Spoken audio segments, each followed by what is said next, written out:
एक नई किताब की इंस्पिरेशन कहाँ से मिलती है? आप कैसे how do you get down to it? कैसे आप शुरू करते हैं कि अब ये टॉपिक आ गया, इस पर मैं इतनी मोटी किताब लिख लूंगा? अंजना जी, मैं आपको एक बहुत ही दिलचस्प इंसिडेंट बताता हूँ कि मैं किसी पार्टी में था और वहाँ पर एक जनाब मेरे साथ खड़े हुए थे और उन्होंने कुछ ज़्यादा ही पी रखी थी। तो उन्होंने कहा, हम लोग अलग अलग चीज़ों पे बातें कर रहे थे, तो उन्होंने कहा कि तुम्हें मालूम नहीं है कि मैं जो हूँ, मैं कल की अवतार हूँ। अच्छा। उन्होंने इतनी पी ली थी कि उन्होंने कहा कि मैं कल की अवतार बन गए। तो उस दिन तो मैंने भी शायद कुछ एक्स्ट्रा लगा रखा था, तो उस वक्त तो मैंने सोचा नहीं, पर अगले दिन जब मैं सुबह उठा तो मैंने सोचा ये इस आदमी ने क्या कहा कल की अवतार के बारे में। तो अगले दिन मैंने कल की पुराण पढ़ डाली। और उससे मेरी एक नॉवेल पैदा हुई, द कृष्णा की। तो मेरा मानना ये है कि हमारे पास आइडिया सब जगह से आते हैं, पर हम लोग इतने अपने आप को बंद कर देते हैं कि वो जो आइडिया है वो आके वापस निकल जाती है। खुला रखना होगा दिमाग, अपने आप को खुला रखना पड़ता है। सवाल पूछिए। अश्विन जी, मेरा क्वेश्चन है कि सिर्फ हिंदू इतिहास को माइथोलॉजी या काल्पनिक क्यों बताया जाता है? बिल्कुल गलत चीज़ है।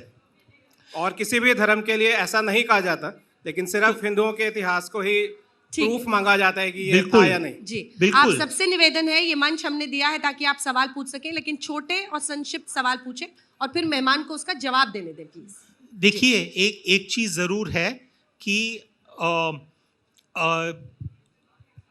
हमारे जो जब भी हम रामायण या महाभारत का जिक्र करते हैं तो हम उसे माइथोलॉजी नहीं कहते हैं, हम उसे इतिहास कहते हैं, एज इट हैपेंड। सो ये तो जब अंग्रेज आ गए इस देश में तो उन्होंने ये शब्द खड़ा कर दिया माइथोलॉजी का।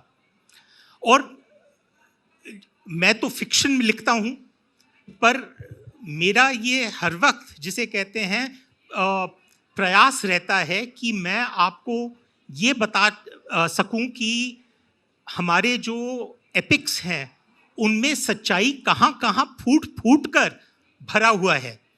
जैसे अगर आपने मेरी कृष्णा की पढ़ी होगी तो उसमें मैंने एक्चुअली आपको सरस्वती का पूरा डेटिंग निकाल के दिया है।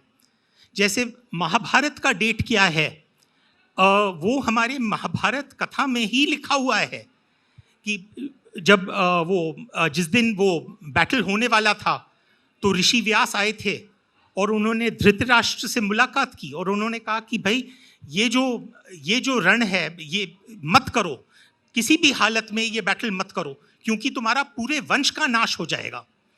और उन्होंने पूछा कि क्यों, आप क्यों कह रहे हैं? और उन्होंने कहा कि भाई मैंने 3 या 4 ऐसे चीज़ें देखी हैं। तो एक प्रोफेसर हैं मेम्फिस में, उनका नाम है नरहरि आचार्य।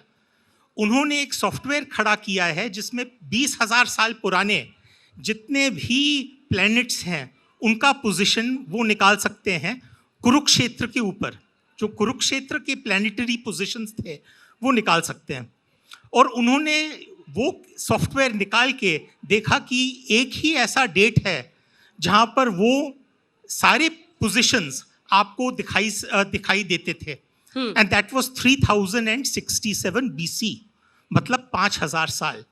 तो अगर हम ज़्यादा इस जिसे कहते हैं अपने खुद के जो वर्क्स हैं, अपने जो एपिक्स हैं, अपने जो राइटिंग्स हैं, टेक्स्ट्स हैं, उन पे ज़्यादा रिसर्च होए तो ऑटोमेटिकली ये जितना भी फैक्चुअल इंफॉर्मेशन है वो उभर के निकल आएगा। ठीक है, पर हमने उस पे ज़्यादा दिलचस्पी नहीं दिखाई है। हमारे खुद में भी खोट है, इस देश में हमारे स्कॉलर्स में खोट है, बिकॉज हमने प्रयत्न ही नहीं किया है।